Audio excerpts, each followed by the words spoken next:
My name is Madison. And I'm Stelios, and we're working on the lunar supply draws.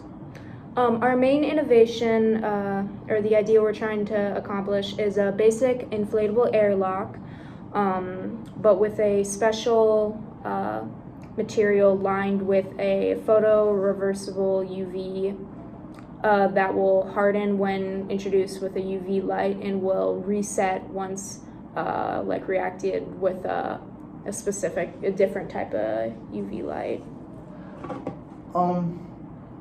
Right now we're mostly working together to solve problems, but as we progress, we will separate the work, with Madison doing most of the hardware design and building, and I'm doing the most of the CAD, planning, software, and electronics design. Some of the resin ideas we've had are azobenzene, which was too toxic, styrene, which was also too toxic, and then we found DTE, which it was more expensive, and it also has less research that currently is available on it, but it seemed promising because it was much less toxic.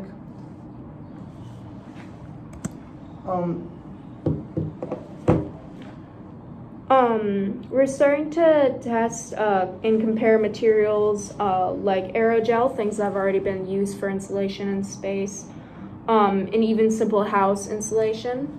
And right now this is our basic design of our airlock. It's going to be a simple semicircle with its insides. Instead of having a separate tank to hold the air, the walls itself are going to be composed of little cells filled with air to give it structure and to hold the air. And the outside fabric material is going to be lined with the photoreversible UV that can be reused and shaped into whatever way we choose. The inside's going to have little rods to just give it more structure.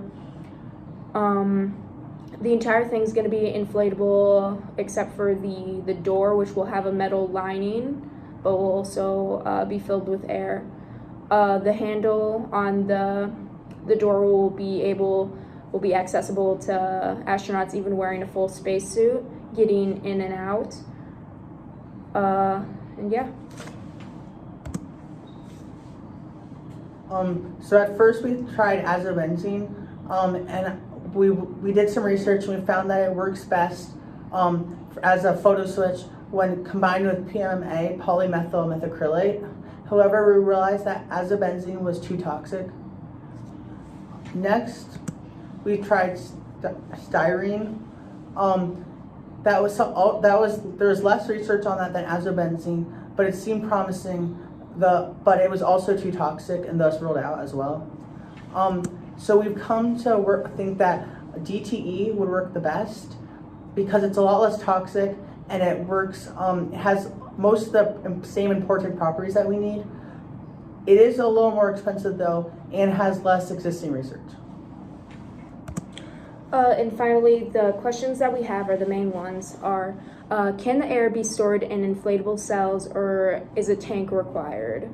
Is there any electricity available? And if there is, what?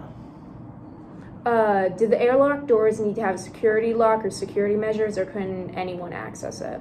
How does NASA currently mitigate lunar regolith dust in the air? What R rating of insulation is required? What size the door need to be, and at what height above ground for the smaller airlock door that lets the astronauts enter the lunar base? How does it need to connect to the lunar base?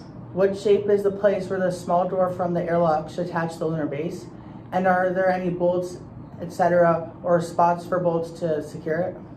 And how does NASA transport gas and air to the lunar base? Thank you. Thank you.